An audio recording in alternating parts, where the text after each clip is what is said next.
England, 1851.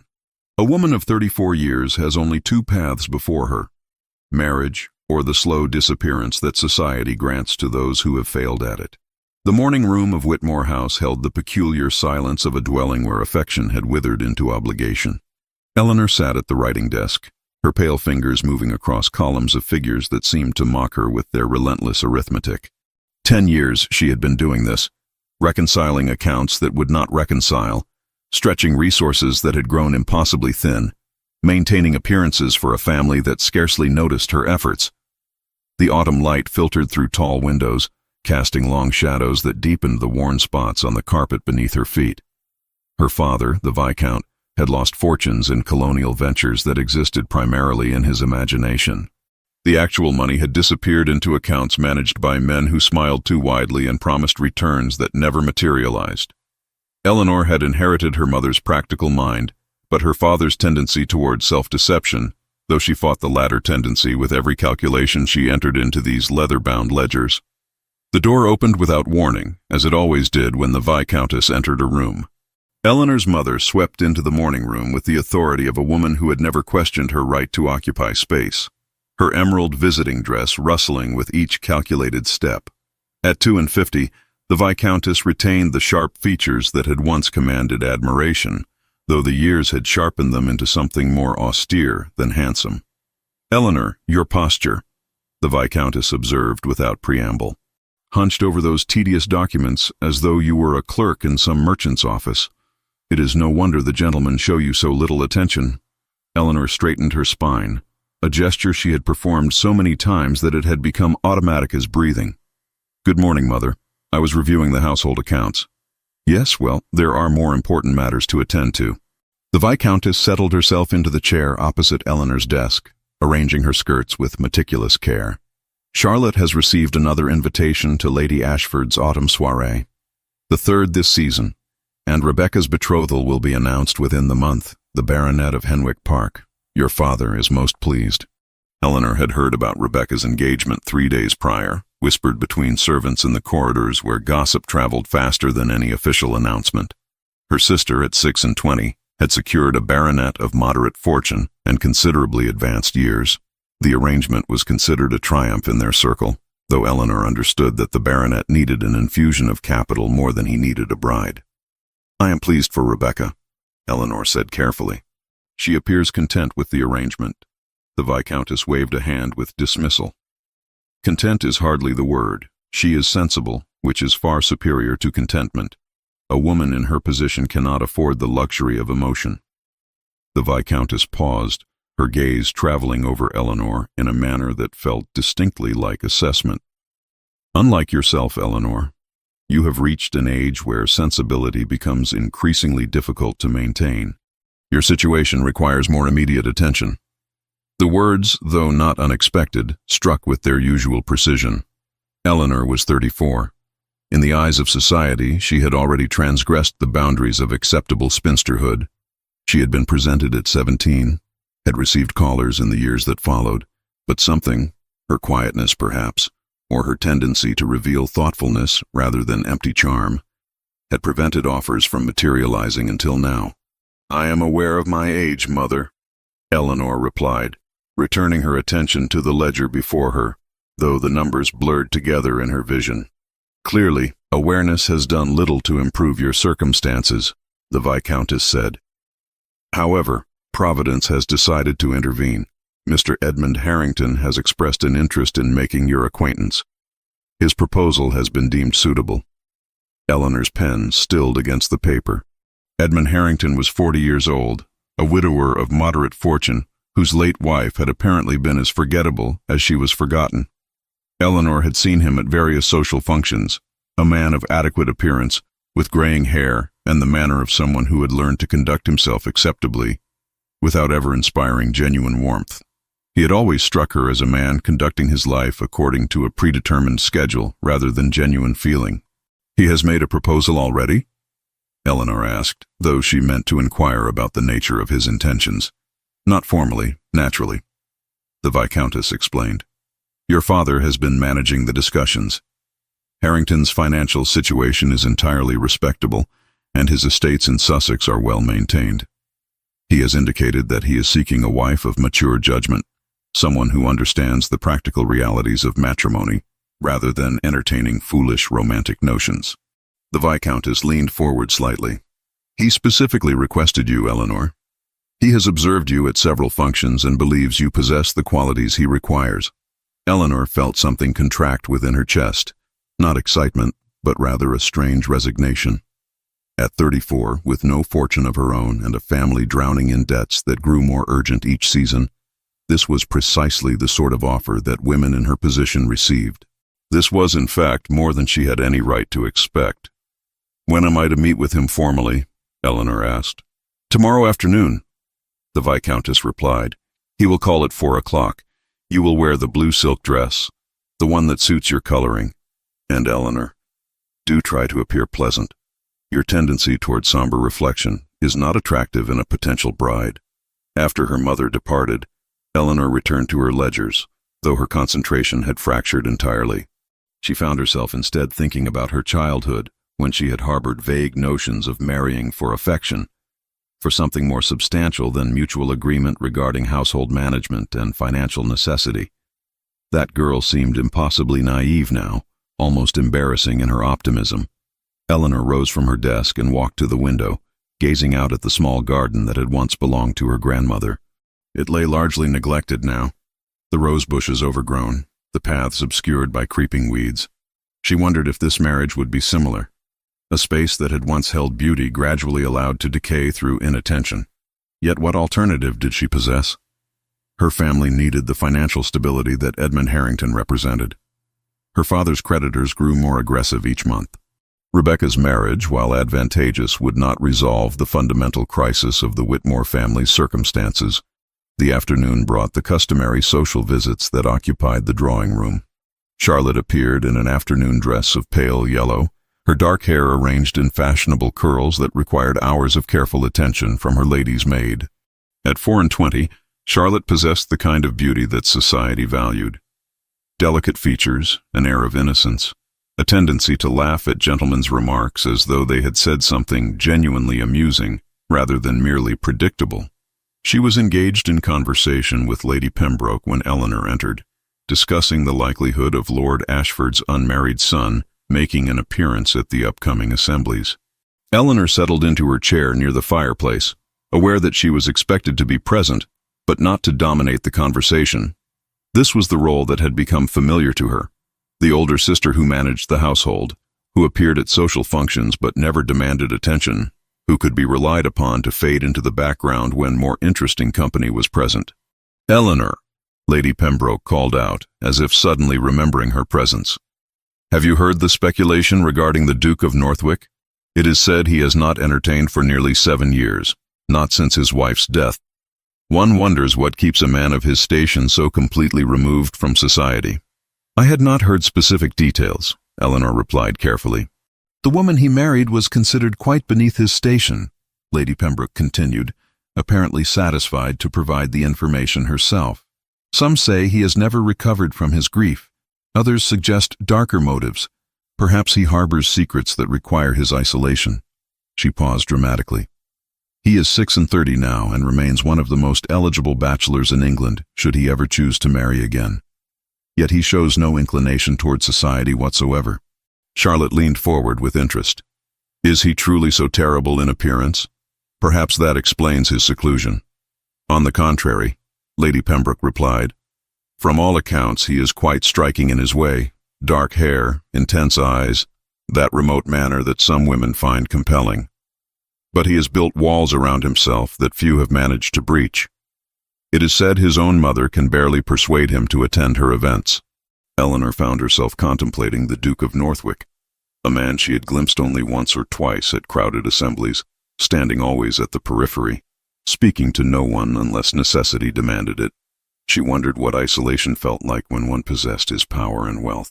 She imagined it must feel entirely different than the invisibility she inhabited, which was enforced by circumstance rather than chosen for oneself. As evening descended and the visitors departed, Eleanor climbed the stairs to her chamber. Tomorrow Edmund Harrington would call, and she would smile politely and listen to whatever he wished to discuss. In a few weeks' time, assuming all proceeded conventionally, she would become his wife. She would manage his household as competently as she managed this one, would bear his children if he desired them, would support his position in society, as was expected of a woman in her new status. This was the life that awaited her, not the life she might have chosen, but the life that was available to her now, and compared to the alternative, it seemed almost generous. The cathedral bells ceased their ringing at precisely 2 o'clock in the afternoon, and Eleanor felt the weight of that silence more acutely than she had ever felt anything. She stood before the altar in her white silk gown, an indulgence her father had insisted upon, claiming that his eldest daughter deserved at least one beautiful thing on her wedding day, and waited. The early autumn light filtered through the stained glass windows above, casting jeweled patterns across the stone floor. Hundreds of guests occupied the pews behind her, their presence a combined force of expectation and barely concealed speculation. Eleanor's gloved fingers trembled slightly as she held her bouquet of white roses and baby's breath. Her lady's maid had spent 3 hours arranging her hair, weaving it with pearl pins and securing the delicate lace veil that had belonged to Eleanor's grandmother. She looked precisely as a bride should look, composed, elegant, untouched by doubt. Yet beneath the carefully constructed exterior, her heart moved with an erratic tempo that suggested she might shatter at any moment. The Reverend consulted his pocket watch with visible discomfort. A murmur rippled through the assembled guests, not yet alarmed, but decidedly puzzled. Edmund Harrington should have appeared 20 minutes prior. The ceremony was scheduled to commence at 1:30. It was now nearly 2. Eleanor's mother sat in the front pew, her face a study in controlled distress. The Viscountess had spent the morning ensuring that every detail of the wedding breakfast was precisely arranged, that the flowers adorning the church reflected appropriately elegant taste, that Eleanor's appearance would create no embarrassment to the family name. Now she watched her daughter standing abandoned at the altar with an expression that suggested Eleanor had somehow orchestrated this humiliation personally. Another 15 minutes passed. A footman appeared at the rear of the cathedral, walking with evident urgency toward the Reverend. They conferred quietly, though the acoustics of the church meant that portions of their conversation drifted forward to those seated nearest the altar. Eleanor caught fragments. Message only just arrived. Most regrettable. Circumstances beyond control. The Reverend turned to Eleanor, his face betraying discomfort that no amount of ecclesiastical training could quite suppress. "Miss Eleanor, I have received word from Mr. Harrington. He finds himself unable to proceed with the ceremony.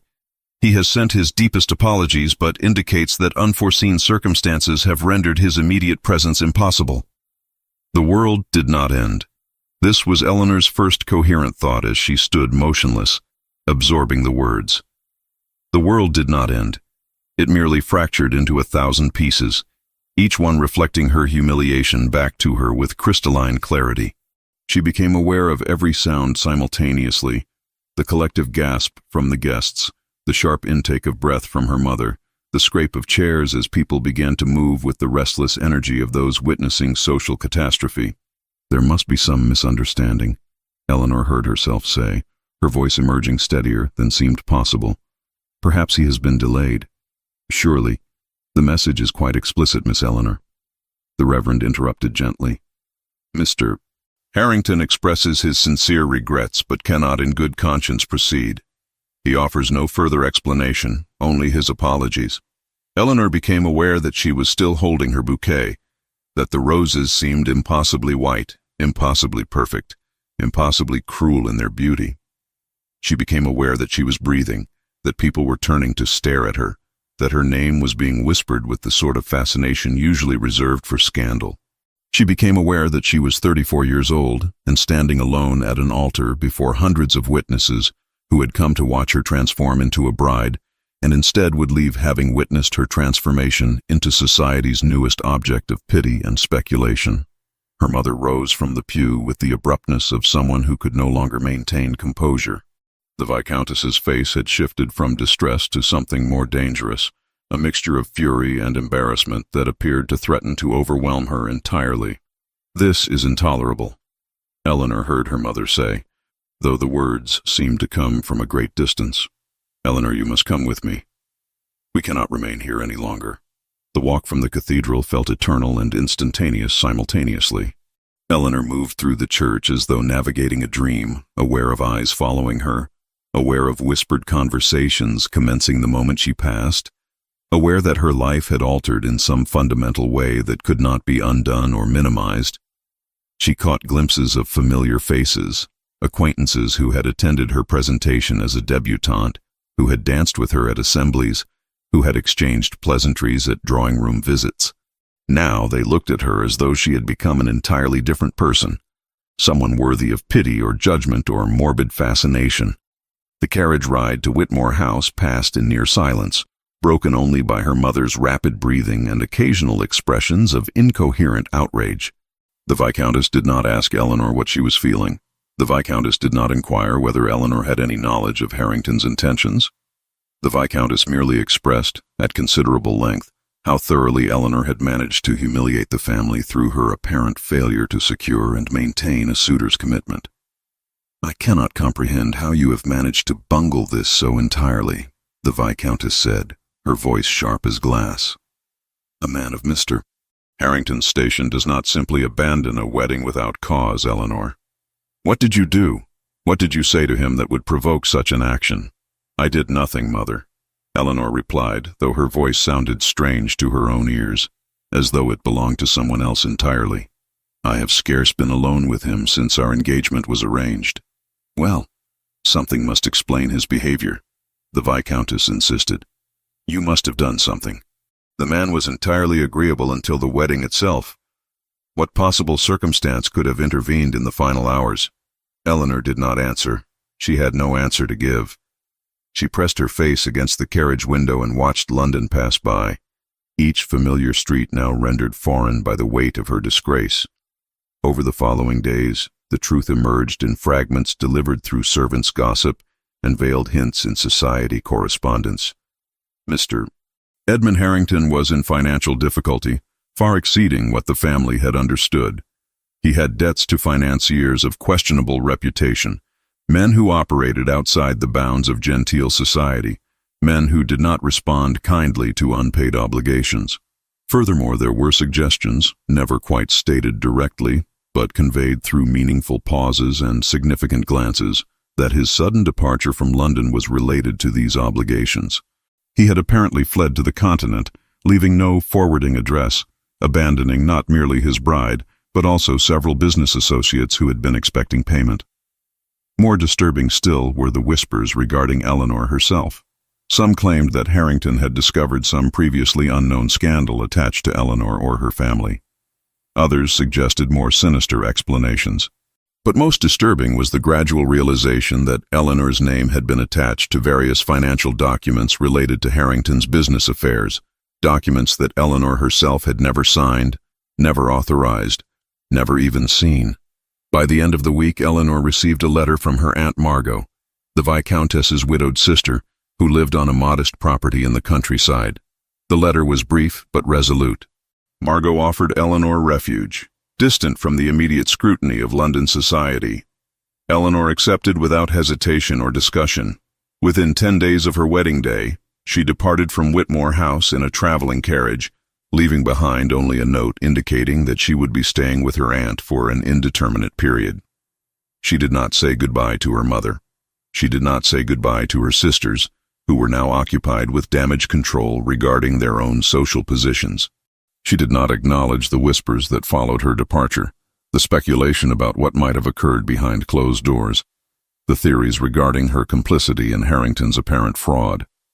She simply removed herself from London and from the relentless gaze of a society that had transformed her from an invisible spinster into the most visible symbol of humiliation.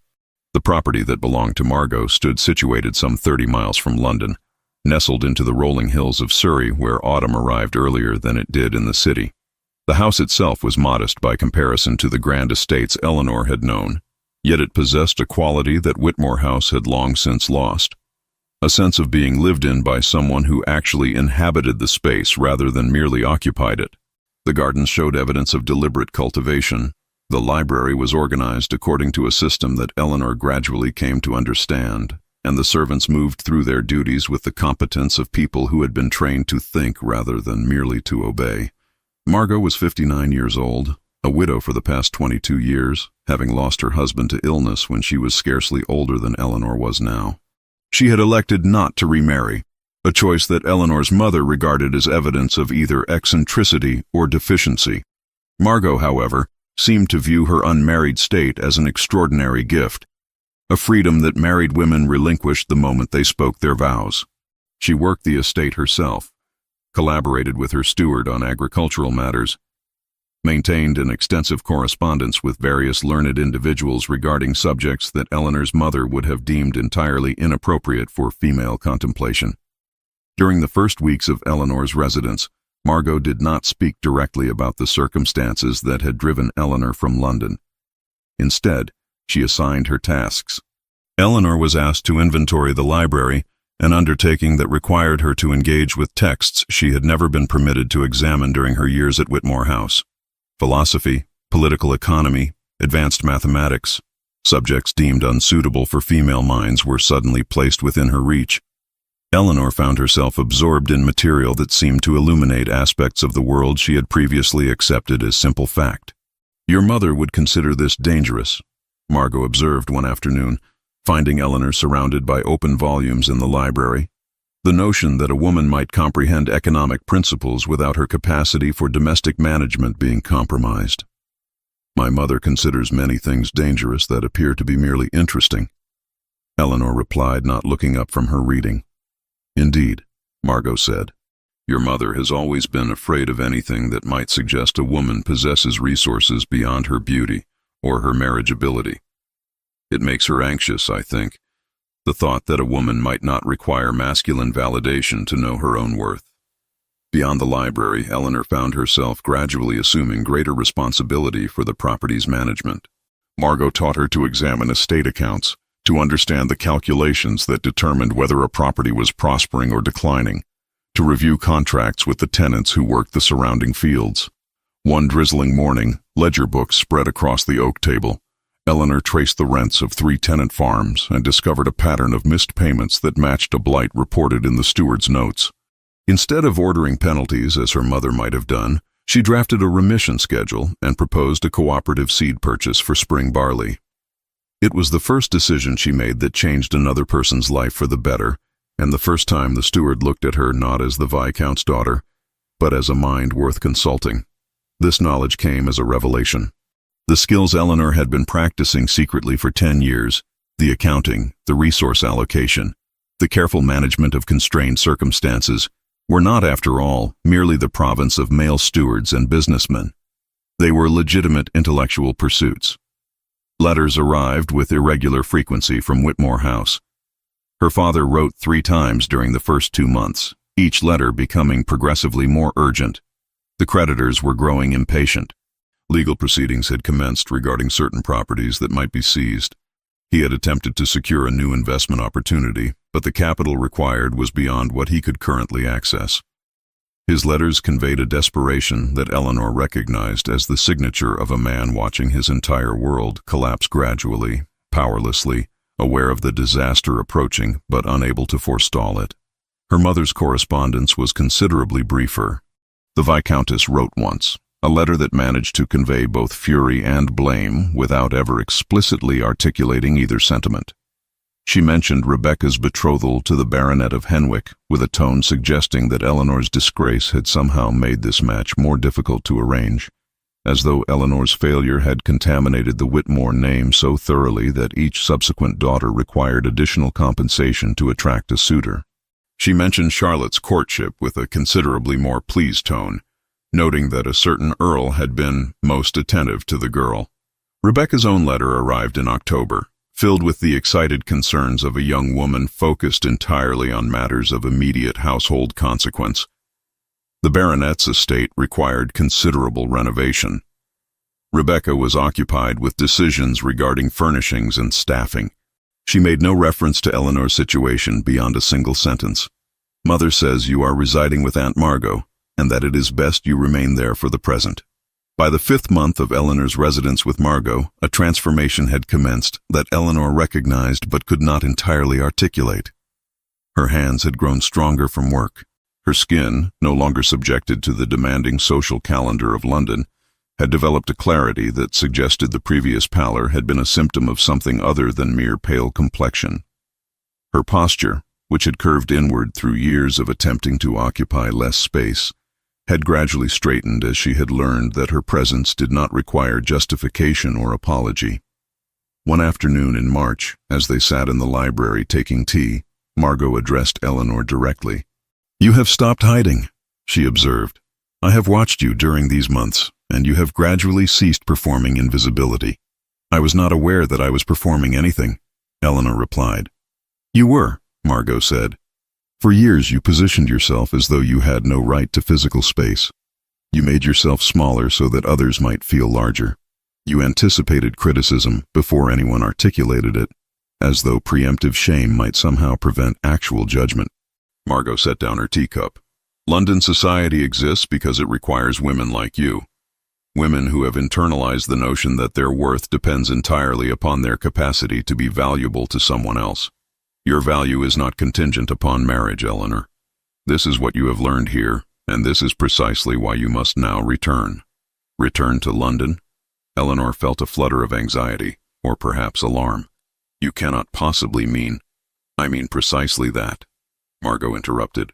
"You will return to London not as a woman seeking refuge, but as a woman who has survived catastrophe and discovered that survival has transformed her. You will return not to secure yourself a husband, but to reclaim your presence in a world that attempted to erase you." Eleanor considered arguing, but she recognized the futility. Margot had not phrased this as a suggestion. Moreover, Eleanor realized with some surprise that she no longer felt the terror that had propelled her departure from London. The humiliation had not disappeared, but it had become contextualized, placed within a larger framework of understanding regarding how society functioned and why it functioned in such manner. Over the subsequent weeks, preparations commenced. Eleanor requested that new clothing be commissioned, not the blacks or subdued tones that widows wore, but garments in deeper jewel tones that conveyed dignity rather than mourning. Emerald green, deep sapphire, burgundy wine. A dressmaker came from a nearby village and took measurements, creating a wardrobe that acknowledged Eleanor's age not as deficiency but as substance. The clothing itself seemed to alter something in Eleanor's bearing. She moved differently when wearing these colors. She held her head higher. Near the end of Eleanor's 6th month with Margot, a gentleman called at the house.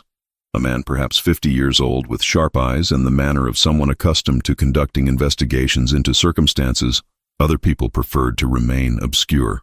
He and Margot conferred privately for nearly 2 hours. Eleanor watched from a distance as he departed, and she observed Margot regarding her thoughtfully as the woman returned to the drawing room. "That was Mr. Keats," Margot said, answering Eleanor's unasked question. "A private investigator of considerable skill. I have known him for many years through connections made during my husband's life. He is someone I trust entirely." "Why have you summoned him?"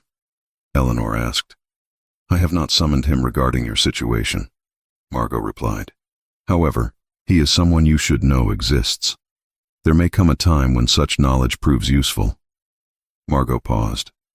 "Trust is a precious commodity, Eleanor. Learn to recognize it. You will need to know the difference between those who wish to possess you and those who genuinely wish to protect you." Within a fortnight, Eleanor found herself again in a carriage traveling toward London. Margot had insisted on accompanying her, at least initially. Eleanor's renewed wardrobe was packed carefully in trunks. Her skin glowed with the health of someone who had spent months engaged in meaningful activity and genuine rest.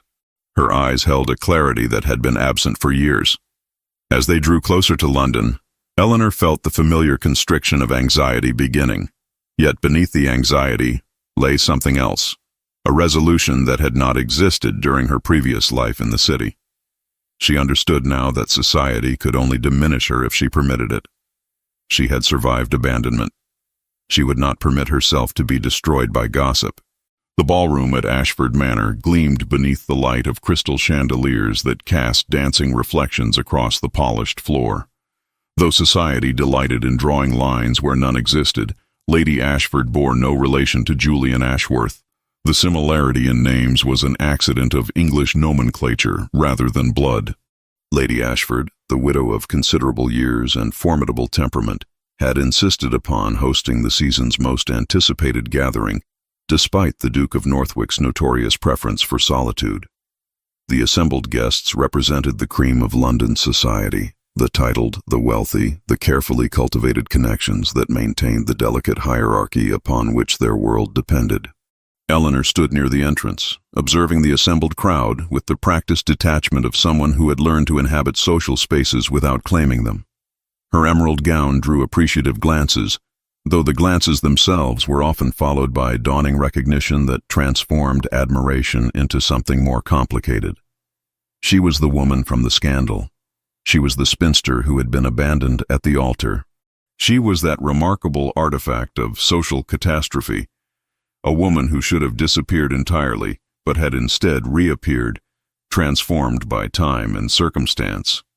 Margot stood beside her, dressed in deep purple that complemented her silver hair. "You see how they observe us without appearing to observe?" Margot murmured. "This is the precise moment when you must refuse to vanish. Smile, engage, remind them that scandal has not consumed you." Eleanor managed a conversation with Lady Pembroke, who seemed torn between genuine curiosity and social disapproval. They discussed the autumn season, the condition of various estates, the marriages and betrothals that had commenced during Eleanor's absence. Eleanor found herself speaking with authority about topics she had previously approached with hesitation. The property management she had undertaken with Margot had transformed abstract knowledge into genuine understanding. She spoke of agricultural yields and tenant improvements with the confidence of someone who had actually engaged with such matters rather than merely heard them discussed. It was while Eleanor stood between conversations, briefly alone, that she became aware of being observed with unusual intensity. A man stood at the far periphery of the ballroom, separated from the general crowd by his deliberate positioning and the subtle distance others maintained from him. He was tall, perhaps 36 years old, with dark hair and features that suggested he had inherited considerable power alongside considerable responsibility. Eleanor recognized him, though she had never been formally introduced. This was Julian Ashworth, Duke of Northwick, the man whose isolation was nearly as legendary as his fortune. What surprised her was that he was watching her, not with the curiosity or pity that others directed toward her, but with something more focused. His dark eyes tracked her movements across the room with an intensity that suggested he was attempting to solve some particular puzzle she represented. Eleanor found herself captured by his gaze for a moment longer than propriety strictly dictated before she looked away, her heart moving with unexpected acceleration. The evening progressed with the customary progression of dances and social exchanges. Eleanor declined several requests to waltz, preferring instead to maintain her distance from the most crowded areas of the ballroom. She was moving toward the French doors that opened onto the terrace when she nearly collided with a solid figure rounding the corner from the opposite direction. "My apologies," Eleanor began, stepping back quickly. "The fault is entirely mine," a deep voice replied. "I was not attending to my surroundings." Eleanor found herself looking directly into the penetrating gaze of the Duke of Northwick. This proximity was unexpected enough that she felt momentarily unable to formulate appropriate response. He was studying her with an intensity that seemed to look past her carefully maintained composure, searching for something beneath the surface. "Miss Eleanor Whitmore," he said, as though confirming the identity to himself. "I do not believe we have been formally introduced, though I have observed you at several functions over the years." "Your Grace," Eleanor replied, managing a curtsy that she hoped conveyed neither excessive deference nor inappropriate familiarity. "This is an unexpected honor." "Is it?" He seemed genuinely curious about her assessment. "One would think the honor should rest primarily with me, encountering someone who has managed to transform their circumstances so thoroughly. The London gossip regarding you has been remarkably consistent in its inaccuracy." Eleanor felt heat rise in her cheeks. "I am not certain what gossip your Grace might be referencing." "The gossip that suggests you are destroyed by abandonment," he replied. "You do not appear destroyed. You appear rather more substantial than you did previously." more real perhaps than most of the women assembled here tonight. The compliment was so entirely unexpected that Eleanor found herself momentarily speechless. Most gentlemen either avoided addressing her recent circumstances or approached her with the careful condolence one might extend to someone in mourning. This man seemed to be suggesting that her humiliation had somehow improved her. "Shall we continue this conversation somewhere less crowded?" he asked. "The terrace has considerable advantages in terms of air quality and conversational privacy." Eleanor hesitated for only a moment before accepting. They moved through the French doors into the cooler night air. The terrace overlooked gardens that were beginning their autumn decline, the roses in their final flush of blooming before winter's approach. "The ballroom is unbearable," Julian observed without preamble. "Too many people conducting conversations they have already had dozens of times. Too much pretense regarding matters of supreme insignificance." He paused. "You have not asked why I avoid society. I assumed you prefer your own company," Eleanor replied carefully. "That is what most people assume," he said. "However, the true answer is more complicated. My wife died 7 years ago. Catherine was a woman who found great pleasure in social gatherings, in the variety of human interaction, in the performance of sociability itself. I accompanied her to these events, though I found them tedious. When she passed, slowly, which allowed time for goodbye, I withdrew from society entirely. I told myself it was mourning, but I think perhaps it was something else entirely. It was relief." He turned to face Eleanor fully. "Does that seem callous? To feel relief that I was no longer required to participate in something I had never enjoyed?" "No," Eleanor said honestly. "I think perhaps it is human. My own family required my constant participation in their social obligations, and I experienced my withdrawal from society as though I was finally permitted to breathe. Yet you have returned," he observed. "I was encouraged to return," Eleanor corrected, "by someone who suggested that disappearing entirely would constitute defeat." Julian moved to the stone balustrade that edged the terrace, gazing out toward the darkened gardens. "My mother insists that I am wasting my life through deliberate seclusion. She arranged this gathering specifically to irritate me into attendance. She believes that I require a wife, that remarriage would somehow reconnect me to society in meaningful ways." "Do you require a wife?" Eleanor asked, and then immediately wished she had not asked something so direct. "I require many things," he replied. "A wife is probably among them, though not for the reasons my mother imagines. I require someone who is genuine, someone who has learned that authenticity is more valuable than the illusion society prefers. Someone, perhaps, who has discovered that humiliation can be transformative rather than merely destructive." Eleanor felt something shift in her chest, a recognition that this man was suggesting something she had not previously considered possible. That survival of catastrophe might be more valuable than its prevention. That resilience might be more attractive than unblemished good fortune. "You mentioned observing me at previous functions," Eleanor said, attempting to redirect the conversation toward safer territory. "I confess I have paid little attention to the Duke of Northwick, primarily because you were rarely present." "My absence was deliberate," Julian said. "However, I was present at several functions, standing always at the periphery, watching others navigate the theater of society. I noticed you primarily because you seemed to be engaged in the same observation, watching others rather than participating. It was a shared isolation that made you noticeable. The evening air carried the scent of roses and earth." Eleanor found herself remarkably aware of Julian's proximity, of the particular quality of his attention, of the implications of a duke of his standing engaging so intently with a woman of her circumstances. "I should return to the ballroom," Eleanor said eventually. "My aunt will be wondering where I have gone." "Of course," Julian replied, though his expression suggested he had anticipated this retreat. "Miss Eleanor, I find myself hoping that our paths might cross again. The season has become slightly less intolerable now that I know you are present in it." Eleanor returned to the ballroom with her composure fully restored externally, though internally she was far from composed. She had been approached by the most eligible bachelor in England with a directness that suggested genuine interest. The notion was almost absurd in its improbability. 3 days later, Eleanor received a visit from a gentleman who requested a private audience with Margot. Mr. Nathaniel Keats introduced himself as a private investigator of considerable discretion. His consultation with Margot lasted nearly 2 hours. When he departed, Margot offered Eleanor a single sentence of explanation. "There are certain inquiries being made regarding Mr. Harrington. The Duke has engaged someone to investigate the circumstances surrounding his departure."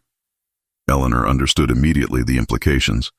Julian had not merely engaged in pleasant conversation. He had been conducting preliminary assessment, determining whether Eleanor was trustworthy enough to warrant his attention. And his subsequent action, hiring an investigator to examine Edmund's circumstances, suggested that Julian possessed both the capacity and the motivation to uncover truths that Eleanor herself had never pursued. The following weeks unfolded with a consistency that Eleanor found simultaneously exhilarating and troubling. Julian appeared with deliberate regularity at the social functions where he had previously maintained his distance. He requested dances, though his dancing was conducted with mechanical precision rather than genuine pleasure. He arranged promenades in the park, conversations in drawing rooms, attendance at musical performances. His attention to Eleanor was impossible to ignore, and society took notice with the ravenous intensity that accompanied any deviation from established patterns. The Viscountess, Eleanor's mother, underwent an abrupt transformation in her correspondence with her eldest daughter. Letters that had previously contained barely concealed disapproval now overflowed with calculated encouragement. Eleanor was urged to accept the Duke's invitations, to cultivate his interest, to ensure that she presented herself advantageously. The Viscountess made no pretense of concern for Eleanor's happiness. Her interest was purely strategic. The prospect of having a daughter married to the Duke of Northwick represented an extraordinary social elevation for the Whitmore family. Eleanor found herself navigating treacherous emotional waters. The attention Julian provided was intoxicating in its unexpectedness. No gentleman of his station had ever pursued her with such singularity of purpose, yet she was acutely aware that his interest might evaporate the moment he discovered certain financial realities regarding her family. She rehearsed, in moments of solitude, how she might explain the situation. She never found adequate words. In late November, a letter arrived from her father's solicitor informing Eleanor that the Viscount's financial situation had deteriorated beyond recovery. Creditors had commenced legal proceedings. The family property, already encumbered by numerous mortgages, faced potential seizure within months. The letter was delivered with a physician's report, indicating that Eleanor's father had suffered a severe cardiac episode, though he had recovered sufficiently to remain conscious and aware of his circumstances. Eleanor read the correspondence with a growing sense of dread. Her father's situation had progressed from difficult to dire. She immediately prepared to depart for Whitmore House, though she dreaded what she might discover upon arrival. The household she had managed so carefully for a decade was apparently collapsing, despite, or perhaps because of, her careful management. When Julian called the following afternoon, as he did with increasing frequency, Eleanor found herself unable to maintain the pleasant composure she had cultivated. She appeared distracted, her responses to his observations perfunctory, her attention clearly engaged elsewhere. "You are unwell," Julian observed, studying her face with the intensity that had become familiar. "Or, perhaps more accurately, you are troubled by something that has nothing to do with my company." "I have received some correspondence that requires my attention," Eleanor replied carefully. "Family matters of some complexity." Julian did not press for details, which somehow made his perceptiveness more acute rather than less. "I had intended to invite you and your aunt to view Northwick," he said. "However, if this is an inopportune moment—" "No," Eleanor said immediately, though she was uncertain why she refused the offered escape. "A visit would be welcome. I believe my aunt would find considerable interest in your estate." 2 days later, Eleanor and Margot traveled to Northwick in Julian's carriage. The estate was vast, encompassing thousands of acres of parkland, forest, and farmland. The house itself was formidable, a structure that spoke of centuries of accumulated wealth and influence. Yet, as Eleanor observed the neglected gardens, the closed sections of the house, the general sense of a property inhabited by someone who barely acknowledged its existence, she felt a peculiar ache. Julian conducted them through the principal rooms with the manner of someone showing strangers rather than someone genuinely inhabiting the space. The library impressed Eleanor immediately. Thousands of volumes arranged with methodical care, subjects ranging from philosophy to agricultural science to history. She found herself drawn to the collection with an intensity that momentarily displaced her anxiety regarding her family circumstances. "You have read extensively," Eleanor observed, running her fingers along the spines of volumes. "I have read considerably more than extensively," Julian replied. "Reading is among my more developed capabilities. Living is considerably less developed." It was during the tour of the estate grounds that Julian mentioned his brother. They were walking through gardens that had been designed with considerable sophistication, but had been neglected into a state of romantic decay. Overgrown rose bushes sprawled across pathways. Stone benches sat half-concealed beneath vines. "My brother would have understood what to do with this space," Julian said casually, as though remarking on the weather. "He was the adventurous one, always imagining possibilities, undertaking expeditions, engaging with the world as though it held infinite interest. I inherited the title and the responsibility, but he inherited the capacity for genuine engagement. He died exploring territories in northern regions of the world. I remain here, managing property that I can neither fully appreciate nor properly neglect." Eleanor recognized, in his tone, a depth of lament that extended far beyond the death of a sibling. She recognized isolation that had calcified into habit. Yet she also recognized that Julian possessed the capacity for reflection, for honest assessment of his own circumstances. It suggested a man capable of transformation, should he encounter sufficient motivation. "Your gardens could be extraordinary," Eleanor said, abandoning careful neutrality. "Someone with vision could restore them to their intended beauty. Someone who understood both the historical design and the possibility for innovation." Julian turned to regard her. "You envision this transformation clearly." "I have experience managing resources in constrained circumstances," Eleanor replied. "I understand how intention creates outcome." They returned to London late the following afternoon. Eleanor's anxiety regarding her family situation had, if anything, intensified during the visit. She possessed knowledge that these gardens could be transformed, but she also possessed knowledge that her own family's situation was deteriorating with each passing day. The irony was not lost upon her. 3 days after returning from Northwick, Eleanor received a messenger bearing a letter marked with urgent formality. Her father had suffered a second cardiac episode, significantly more severe than the first. She was requested to come to Whitmore House immediately. Eleanor departed for her family's residence within hours. She found her father reduced, physically diminished, yes, but more notably diminished in spirit. The man who had spent decades avoiding confrontation with his financial circumstances was now confronted with them in their most concrete, irreversible form. The Viscount would recover from this episode, the physician assured Eleanor, but his capacity for future exertion had been permanently compromised. Her father died 2 weeks later. Instead, he lingered in a state of diminished consciousness, aware intermittently of his surroundings but largely absent from them. Eleanor's mother maintained a facade of concerned propriety. Her sisters appeared for the funeral services but departed as quickly as social obligation permitted, each absorbed in their own marital concerns. Eleanor remained at Whitmore House for nearly a month, managing the household during what had become the final period of her father's life. She worked with the solicitor to understand the full scope of the financial disaster. The properties were indeed seized. The personal assets were liquidated. The Whitmore name, once respectable, if undistinguished, became synonymous with financial mismanagement and irresponsibility. When Eleanor finally returned to London, it was as a woman whose family circumstances had irrevocably altered. Her father was dead. Her mother was managing the aftermath with the calculating detachment of someone who had already begun positioning herself for reduced circumstances. Her sisters were occupied with their own households and their own concerns. Eleanor was no longer simply the spinster who had been abandoned at the altar. She was now the eldest daughter of a man who had died leaving substantial debts. Her marriageability, which had briefly seemed to improve through Julian's attentions, was now precarious in entirely different ways. When Julian called upon her return to London, Eleanor found herself unable to maintain the performance of casual affection.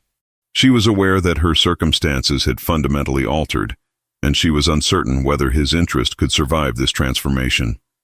She attempted to maintain distance, though Julian seemed determined to bridge any gap she created. The question of whether she should inform him of her family's financial situation weighed upon her with considerable urgency. She was uncertain which revelation would prove more damaging: dishonesty regarding her circumstances, or honesty regarding the instability of her position. The drawing room at Margot's residence held the particular quality of intimacy that comes from afternoon light and carefully chosen furnishings. Eleanor sat rigidly upon the settee, aware that the news she was about to receive would alter something fundamental in her understanding of recent events. Julian entered with Mr. Nathaniel Keats, the investigator whom Margot had introduced weeks prior. The man carried a leather portfolio filled with documents, his expression suggesting that the contents were neither encouraging nor simple. "Miss Eleanor," Julian began, settling himself into the chair opposite her, "I have engaged Mr. Keats to investigate certain irregularities surrounding Mr. Harrington's financial circumstances. The investigation has yielded discoveries that are, I am afraid, considerably more troubling than I initially anticipated." Mr. Keats opened the portfolio and withdrew several documents. "Miss Eleanor, your name appears on multiple financial transactions executed by Mr. Harrington during the period preceding your wedding. You did not authorize these transactions, I presume?" Eleanor felt the room contract around her. "I have never signed any documents related to Mr. Harrington's business affairs. I was not permitted to do so, nor would I have done so. Yet your name appears on contracts, on letters of credit, on agreements regarding property transfers." Mr. Keats continued methodically. "Furthermore, the name of your father, Viscount Whitmore, appears on corresponding documents. It is my assessment that Mr. Harrington was conducting fraudulent transactions using the identities of yourself and your father as cover for his activities." Eleanor became aware that she was breathing with difficulty. "This is not possible. How could he utilize my name without my knowledge? Forgery is not a complicated matter when conducted by someone with access to your personal correspondence and signature," Mr. Keats replied. "Mr. Harrington had extended time in your presence.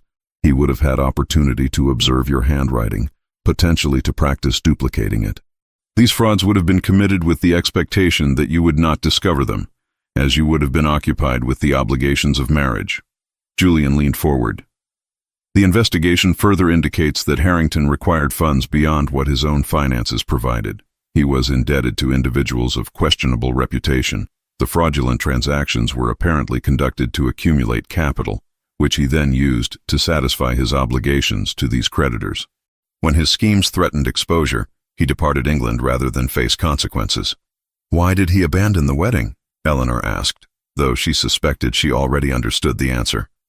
"Because his creditors apparently accelerated their demands," Mr. Keats explained. "Harrington found himself unable to proceed with the marriage and also unable to satisfy his financial obligations.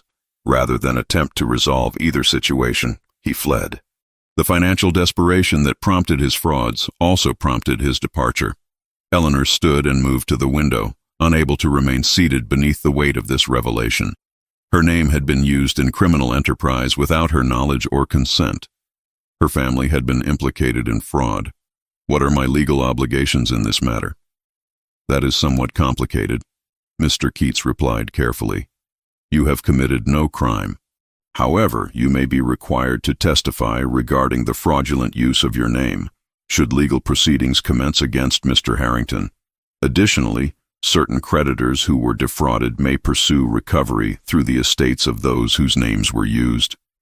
This could devastate what remains of my family's position," Eleanor murmured. "It could," Julian acknowledged. "Alternatively, the frauds can be properly documented and exposed, which would demonstrate your family's victimization rather than complicity. I am prepared to provide whatever support is necessary to ensure that the true circumstances are understood." Eleanor turned back to face him. "Why would you do this? Your involvement in such matters could only diminish your standing. My standing is considerably more resilient than yours is at present," Julian replied. "Furthermore, I find myself increasingly invested in your well-being. I have invested in this investigation not from obligation, but from genuine concern regarding your circumstances. After Mr. Keats departed, Eleanor found herself unable to articulate the complexity of her emotions. She was grateful for Julian's intervention, yet terrified of the implications.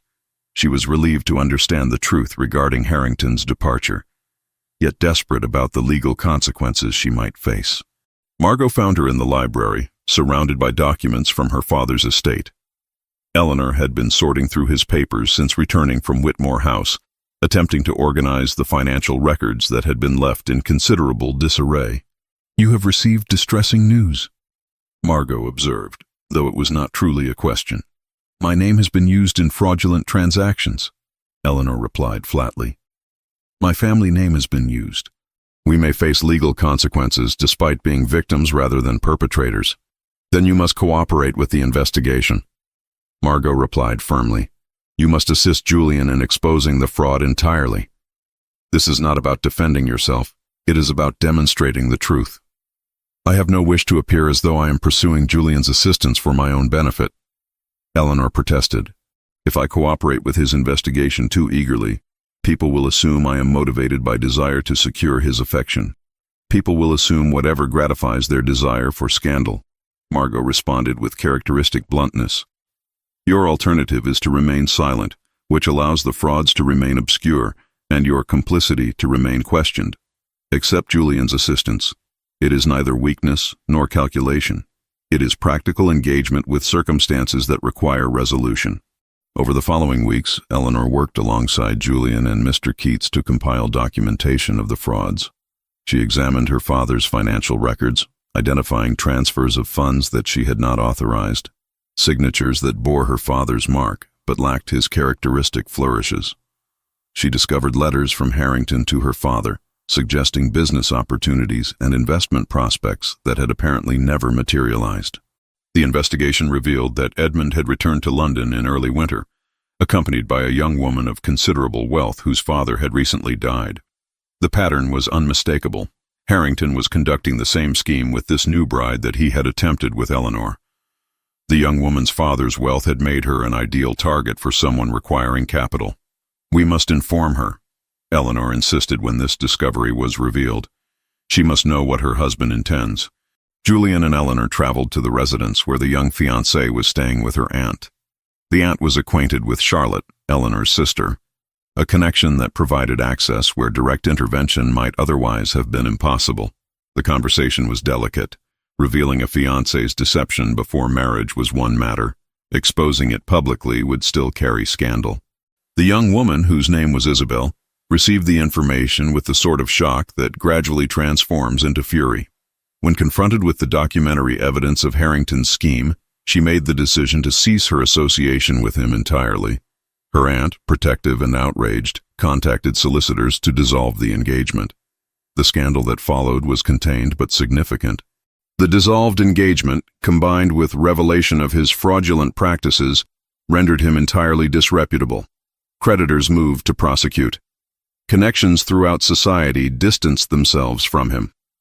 The man who had once been considered a respectable widower with moderate fortune became instead a cautionary tale regarding the dangers of financial desperation and moral compromise.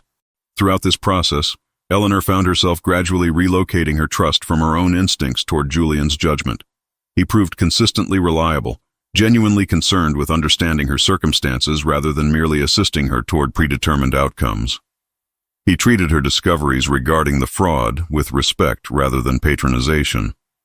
He supported her decision to testify, should legal proceedings require it, without suggesting that she should hide her involvement. The exposure of the frauds altered Eleanor's position in society fundamentally. She was no longer a woman destroyed by abandonment. She was a woman who had survived deception and emerged with dignity and tact. Those who had pitied her now regarded her with a form of respect that Eleanor had never previously encountered. The confrontation took place at an estate outside London, a location chosen precisely because its neutrality would prevent either party from claiming advantage through territory. Eleanor sat in the drawing room with Julian, Margot, and the investigator, Mr. Keats. They were awaiting the arrival of Edmund Harrington and his young fiancée, Isabel, whose aunt had been contacted regarding the necessity of this meeting. The documents were arranged before them, evidence of forgery, fraudulent transactions, letters written in Harrington's hand discussing his financial desperation. When Isabel entered, accompanied by her aunt and Edmund, Eleanor was struck immediately by the girl's youth. She could not have been more than 22, her face still retaining the softness of someone who had not yet encountered genuine hardship. Edmund's expression shifted the moment he recognized Eleanor. His carefully maintained composure wavered, then reformed into something approaching defiance. "This meeting is highly irregular," Edmund began, his voice carrying an edge of aggression. "I cannot imagine what business you believe you have convening me in this manner." Mr. Keats responded with methodical precision, presenting the documents one by one. He explained the fraudulent transactions, the forged signatures, the deliberate deception regarding Eleanor and her father's financial involvement.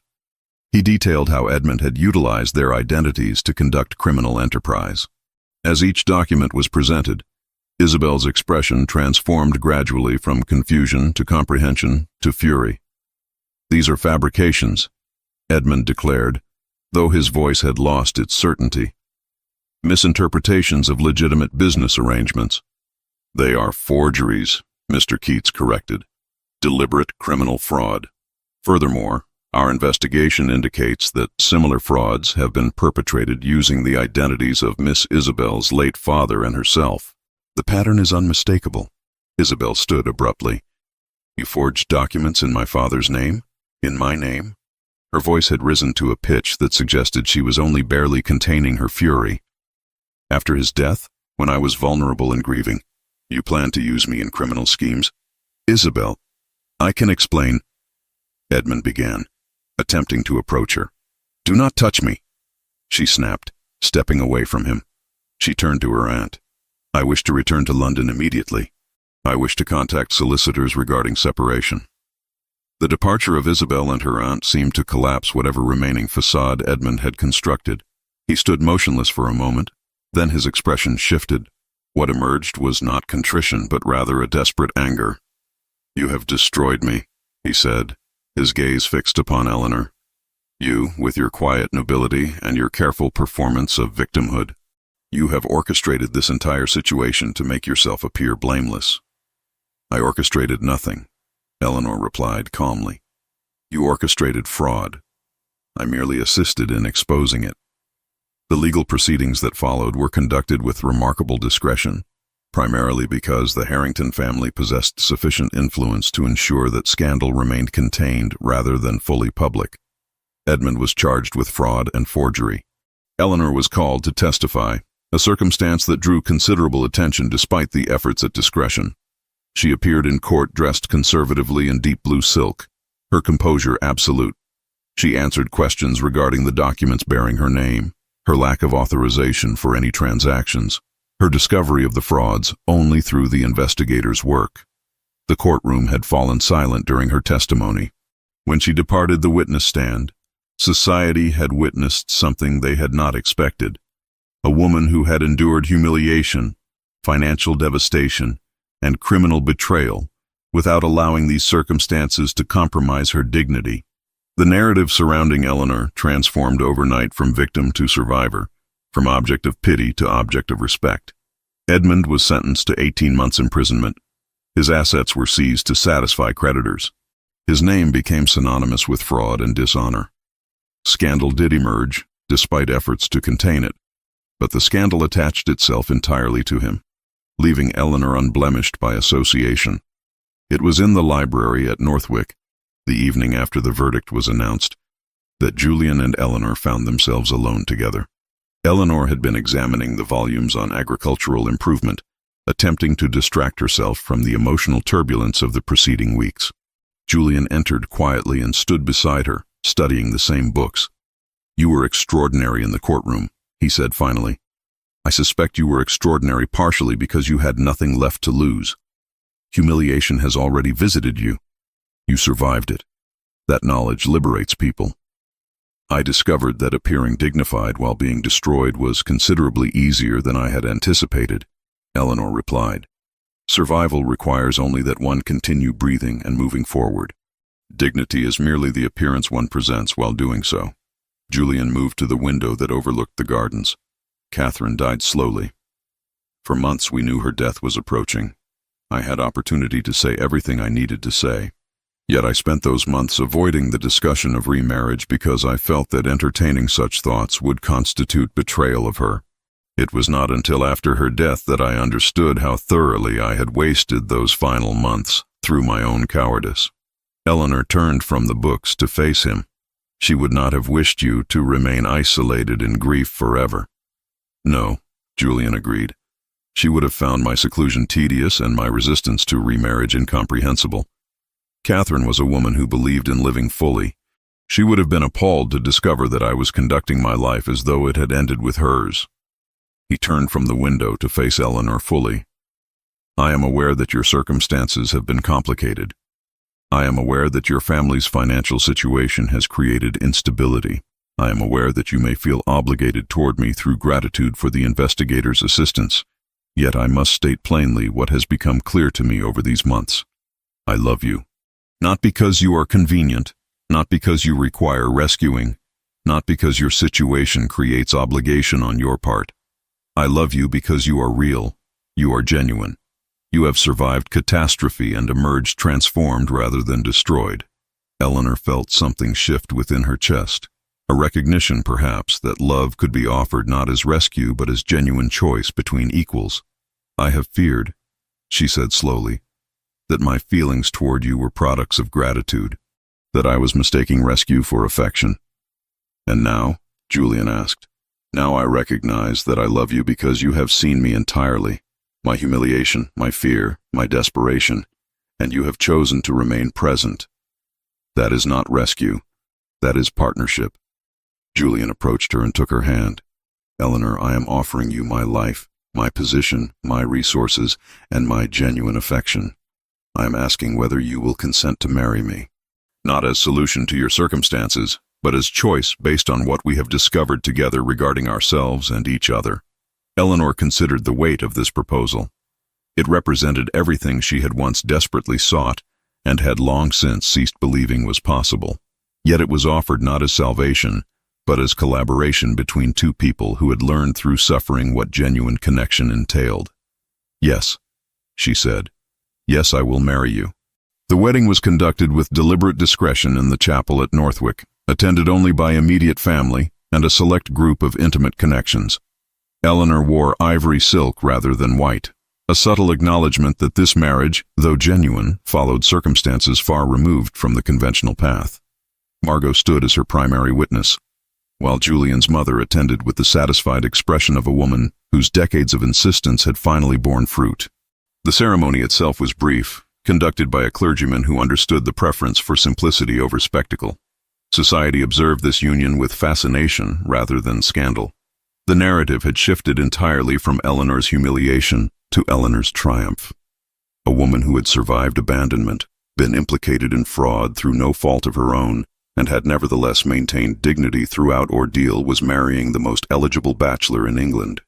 The story became one of redemption rather than ruin. Former acquaintances who had avoided Eleanor during her disgrace now competed for opportunities to express their pleasure at her transformation. The Viscountess attended the wedding dressed in dark plum silk, her expression suggesting she was simultaneously delighted by the advantageous match and resentful that Eleanor had secured such fortune through means the Viscountess had not orchestrated. Eleanor had extended the invitation not from obligation but from a determined effort to establish new boundaries. She had made clear to her mother that attendance was welcomed, but that future relationship would depend entirely upon the Viscountess demonstrating respect for Eleanor's autonomy and choices. When the Viscountess attempted to discuss financial arrangements regarding Eleanor's sisters, Eleanor interrupted her with calm firmness. "Mother, my sisters are adequately provided for through their marriages.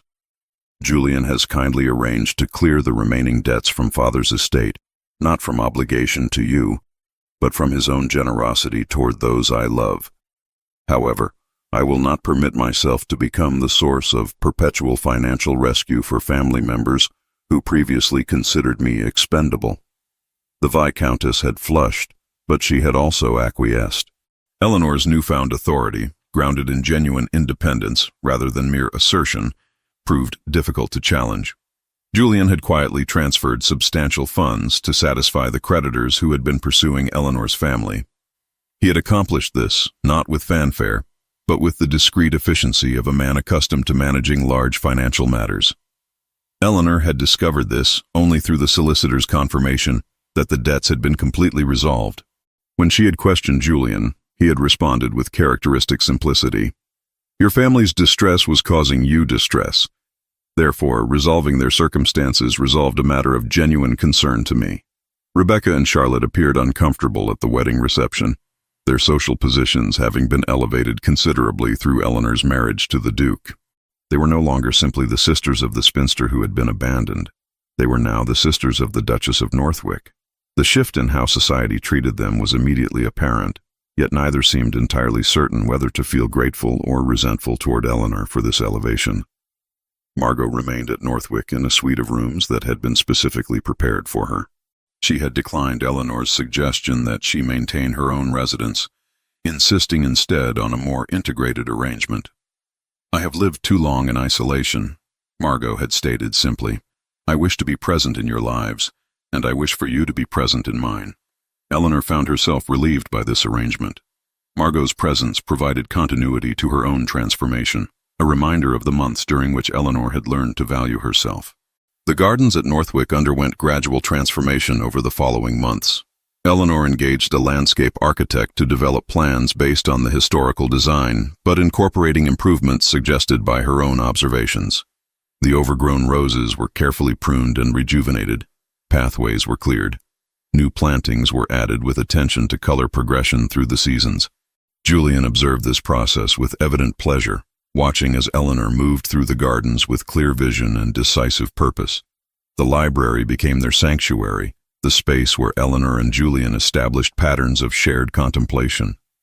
They read separately, yet together, occasionally sharing passages that had captured their attention. Eleanor discovered that Julian's isolation had been born not from indifference but from profound sensitivity to human connection. He had withdrawn because engagement with others had seemed to compromise his integrity. Involvement with Eleanor had taught him that genuine relationship could actually enhance rather than diminish one's authenticity. One evening, as autumn approached and the gardens began their transition toward winter dormancy, Eleanor and Julian sat together in the library. Eleanor was reviewing architectural plans for a small conservatory that she wished to construct. Julian was reading correspondence regarding the management of various estates. The activities were separate yet coordinated through their shared presence. "I have been contemplating something," Eleanor said, setting aside her papers. "Regarding my future, regarding our future." Julian looked up from his correspondence. "What have you been considering?" "I was wondering whether you might permit me to develop a more formal role in the estate's management," Eleanor replied. "Not merely the restoration of gardens, but actual involvement in the administration of properties, in decisions regarding tenant welfare and agricultural improvements. I possess knowledge that I believe could be genuinely useful." "I believe you possess considerably more than knowledge," Julian replied. "I believe you possess the sort of practical wisdom that most estate managers lack. If you wish to assume such responsibilities, you would be welcomed not merely by me but by the stewards and by the tenants themselves, who have observed your engagement with the land and trust your judgment." Eleanor felt something settle within her, a recognition that she had finally secured a position where her capabilities were not merely tolerated, but genuinely valued. She had survived abandonment, humiliation, financial devastation, and criminal fraud. Yet, perhaps more remarkably, she had discovered that survival itself was not the ultimate measure of transformation. Genuine transformation occurred when one moved beyond mere survival toward active engagement with life and with genuine partnership. As darkness descended beyond the library windows and candlelight illuminated the volumes surrounding them, Eleanor reflected on the distance between the woman who had stood at the altar the previous year and the woman she had become. That earlier, Eleanor had believed marriage to be her only path to legitimate existence. She had accepted Edmund's proposal with resignation rather than enthusiasm. She had possessed no awareness of her own capabilities. Yet catastrophe had paradoxically liberated her. Abandonment had forced her to develop self-reliance. Fraud had exposed her to genuine partnership with someone capable of authentic support. Years of isolation in the countryside with Margot had transformed her from invisible servant to recognized individual, and ultimately, marriage to Julian had become not the conclusion of her transformation, but rather the continuation and culmination of journeys that both had undertaken separately before converging. "Thank you," Eleanor said to Julian, though she did not elaborate on all that gratitude encompassed. "For what specifically?" Julian asked. "For seeing me," Eleanor replied simply. "Not as a solution to your isolation or as an object requiring rescue, but as a person worthy of genuine partnership. For choosing presence over retreat." Julian set aside his correspondence and approached her, taking her hand. "I have learned that true partnership requires courage. Courage to be authentic. Courage to accept another person's authenticity. Courage to build something genuine rather than merely maintaining comfortable illusions." They stood together in the library, surrounded by volumes containing countless human stories of love, loss, redemption, and transformation. Eleanor understood that her own story was not unique. Countless women had survived humiliation, countless people had learned resilience through catastrophe. Yet her particular story, her specific transformation from invisibility to recognition, from dependence to autonomy, from resignation to genuine choice, mattered profoundly because she had lived it. She had survived it. She had been transformed by it. And she had emerged, not destroyed, but fundamentally altered, capable now of genuine love rather than desperate acceptance.